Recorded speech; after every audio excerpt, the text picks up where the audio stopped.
Drew Titan, Bronx on deck. Shout out to the mighty LDBC. Fight just ended. Listen, man. Jerome Boots Ennis is next up, man. That's a bad man. That's a bad man. I'm going to keep it as brief as possible. The fight just ended. That was a brutal knockout. There was, at no point did I see any rounds to give Villa. At no point. And Boots was just playing it up. He was comfortable in there. He established his presence in round one. He tapped Villa up so bad, his forehead was red. And I already knew his kind of night it was going to be at that point. I said, oh boy, here we go. Shout out to Jerome Boots Ennis. Listen, man, this is something else right here. This is something else, man. I'm so happy for this young man.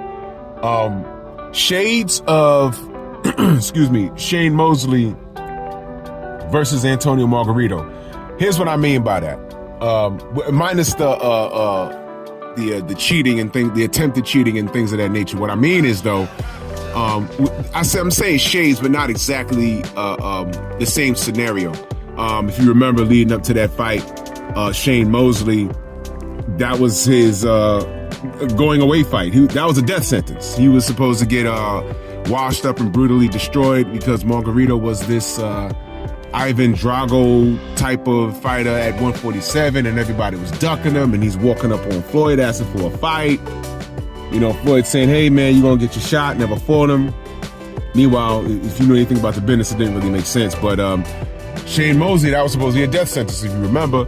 And I'm not saying that this was a death sentence for Boots, but we all thought, well, a lot of people thought, I'm not gonna say we, but I'm saying a lot of people thought this was gonna be a closer fight, being that they held Speedy Rashidi Ellis to such a high regard. We thought that we'd get a closer fight. We thought that he'd have his moments. We thought that we'd see Boots have to go to a plan B, C, and D, and you know what I mean? We thought we would get a closer fight, but for the most part, people picked Boots to win. But for those that didn't, I saw people picking Villa to dominate the championship rounds and probably win a split decision. I've even read people say unanimous decision, you know. But sort of like Margarito and Shane Mosley, that situation, Mosley came out and he boxed Margarito, snapping his head back, and Margarito had a chin, so Mosley said, okay, you got a chin, I'm going to hit it all night. And what eventually happened was that he hit it all night, and he slept Margarito. So what happened tonight was Villa came in with that tough guy stuff, and let me tell you, it's no problem being a tough guy and showing everyone that you can take a shot. No problem with that. But that's not the name of the game, man. It's good to have a chin. It's good to have a beard when you need it. But just because you have it don't mean you need to use it all night long. You got to protect that chin. And Villa does not keep his head off the line. Boots hurt him. I forgot, what was that, round 7 or 8, he hurt him. And then he just put him out of his misery, man. That was a brutal knockout, man. And this was supposed to be Boots' test. He passed with flying colors. And salute to Jerome Boots Ennis. He's next up. Sky's the limit for this kid.